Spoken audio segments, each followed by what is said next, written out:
তার উদ্দেশ্য কি, সিয়াম পালনের উদ্দেশ্য কি, এটা আল্লাহ তাআলা স্পষ্ট এই আয়াতের পেছনে বলেছেন যে লাআল্লাকুম তাত্তাকুন, যাতে করে তোমরা আল্লাহ সচেতন হতে পারো, আল্লাহ ভীতি তোমাদের মধ্যে গ্রো করে, গড কনসাসনেস, আল্লাহ কনসাসনেস, আল্লাহ সচেতনতা যেন বাড়ে, দ্য সেন্স অফ অ্যাকাউন্টেবিলিটি, আল্লাহর সুপ্রিম কোর্টের কাঠগড়া এ দুনিয়াতে আমি যাই করলাম তার সব কিছু যে পাই টু পাই হিসাব দিতে হবে, এই sense, to enhance the sense that whatever we do, Allah is watching me.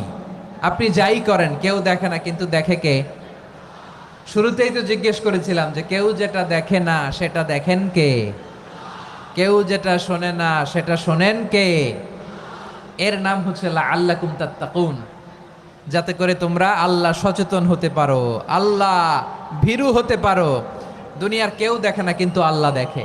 এটাই রোজার মূল শিক্ষা। আমার প্রিয় ভাইরা, আপনি লুকিয়ে লুকিয়ে ঘরের ভেতরে অন্যায় করেছেন, পাপ করেছেন, আপনার বাবা দেখে নাই, মা দেখে নাই, স্ত্রী দেখে নাই, কিন্তু দেখেছে কে? আল্লাহর চোখ ফাঁকি দেয়া যায়? আচ্ছা, বুঝে থাকলে বলেন তো, সিসি ক্যামেরার চোখ ফাঁকি দেয়া যায় কি যায় না?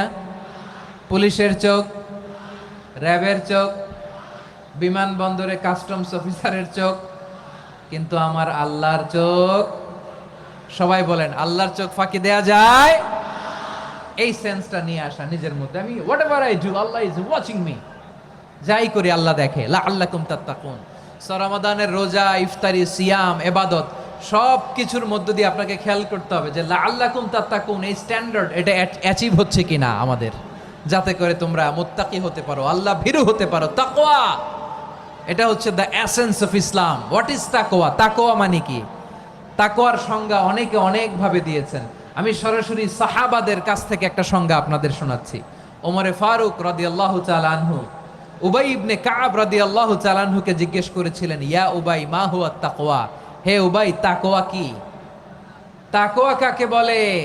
উবাই ইবনে কাব তিনি প্রশ্নের উত্তর না দিয়ে উনিও আবার প্রশ্ন ছুড়লেন। তিনি বললেন, ইয়া আমিরাল মুমিনিন, আমা সালাকতা তরিকান যা শাউক, আপনি কি কাঁটাযুক্ত রাস্তা দিয়ে মরুভূমিতে কখনো হেঁটেছেন? যে রাস্তার চারদিকে ক্যাকটাস, গুলমলতার কাঁটা, হেঁটেছেন? ওমরে ফারুক বললেন, নাম হেঁটেছি। বালা, হেঁটেছি। কাইফা আমিলতা, কিভাবে হেঁটেছেন? ওমরে ফারুক বললেন, শাম্মারতু ওয়াজতাহাত্তু, আমি আমার জামা, জুব্বা আর চাদর আটোসাটো করে গায়ের সাথে এমন ভাবে মিলিয়ে রেখেছি, এমন সাবধানে হেঁটেছি যাতে করে মরুভূমির ক্যাকটাসের গুলমলতার কাঁটা আমার গায়ে বিঁধে না যায়। উবাই ইবনে কাব বললেন, ফাযালিকা হুয়া তাকওয়া, আরে তাহলে আপনি তো ঠিকই জানেন তাকওয়া মানে কি, এটাই তো তাকওয়া। ওই রাস্তা দিয়ে যেভাবে হেঁটেছেন পুরো দুনিয়ার জিন্দেগিটা এইভাবে সাবধানে চলার নামই হচ্ছে তাকওয়া। চিল্লায় বলো ঠিক কিনা? এই দুনিয়াতে পাপ পঙ্কিলতা থাকবে, শয়তানির হাতছানি থাকবে, অপরাধ প্রবণতা থাকবে, নফসের খায়েশ থাকবে, অন্যায়ের হাতছানি থাকবে, সব কিছুকে দোলে মুচড়ে পেছনে ফেলে সাবধান হয়ে এই দুনিয়ার সিরাতুল মুস্তাকিমের পথে চলতে হবে। যেই রাস্তা শুরু হয়েছে দুনিয়াতে, শেষ হয়ে গিয়েছে আল্লাহর জান্নাতের ভেতরে। চিল্লায় বলেন ঠিক কিনা? আমার প্রিয় চাঁপাইনবাবগঞ্জের ভাইয়েরা, এটার নামই তাকওয়া। উবাই ইবনে কাব বললেন, ও আমিরুল মুমিনিন, ওই কাঁটাযুক্ত গুলমলতার রাস্তার মধ্যে ঠিক যেমনি সাবধান হয়ে আপনি হেঁটেছেন, এই দুনিয়ার বুকে ওই সাবধান হয়ে চলার নাম হলো তাকওয়া। সুবহানাল্লাহ। তাহলে তাকওয়া কারে বলে? আমার চাঁপাইনবাবগঞ্জের কলিজার টুকরা ভাইয়েরা, বুঝতে পারছেন আপনারা? হ্যাঁ, তাকওয়ার শুধু দুইটা নমুনা আপনাদের সামনে পেশ করব, আপনাদের ক্লিয়ার হয়ে যাবে। একটা নমুনা তো দিলাম, আরেকটা নমুনা, সেটাও ওমরে ফারুক রাদিয়াল্লাহু তাআলা আনহুর জীবনী থেকে। উনি ছিলেন ন্যায়পরায়ণ শাসক। রাত্রিবেলা প্রজাদের কি হাল হাকিকত, কি অবস্থা, ঘুরে ঘুরে প্যাট্রোলিং করতেন পুলিশের মতো। তো সারা রাত প্যাট্রোলিং করে সারা রাত তিনি ঘুরেছেন কার কি অবস্থা দেখে। শেষ রাতে তিনি ফিরে আসতেছেন। তিনি থাকতেন, সেই বুখারীতে এসেছে, কানা ইয়াসকুনু ফি আওয়ালিল মদিনা, মদিনার উঁচু এলাকায় থাকতেন। তো ফিরে আসার সময় উনি একটা প্রাচীর বেষ্টিত ঘরের পাশে দুইজন নারীর কথোপকথন শুনতে পেলেন। কয়জন নারীর? দেখি আপনাদের মনোযোগ আছে কিনা, বলেন কয়জন নারীর? একজন বৃদ্ধা, একজন যুবতী।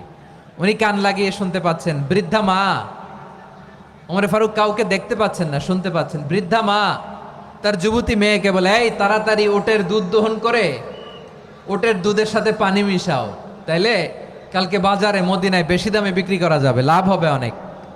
বৃদ্ধা মহিলা এটা বললেন। যুবতী মেয়ে উত্তরে বলে, মা আপনি জানেন না আমিরুল মুমিনিন খলিফাতুল মুসলিমিন ওমরে ফারুক দুধে পানি মিশানোকে দণ্ডনীয় অপরাধ বলে ঘোষণা দিয়েছে, জানেন না? এবার বৃদ্ধা মহিলা বলে, আরে পাগলি, এই ভোর রাতে আমিরুল মুমিনিন ওমরে ফারুক আসবে কোত্থেকে?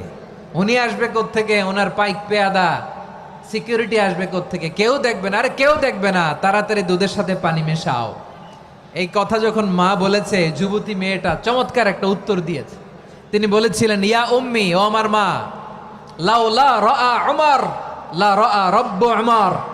ও আমার প্রিয়তমা মা, আপনি ঠিকই বলেছেন, গভীর রাতে ওটের দুধে পানি মিশালে ওমর দেখবে না, কিন্তু মা খেয়াল রাখবেন, ওমর যদি নাও দেখে, ওমরের রব কিন্তু দেখে। চিল্লায় বলেন ঠিক কিনা?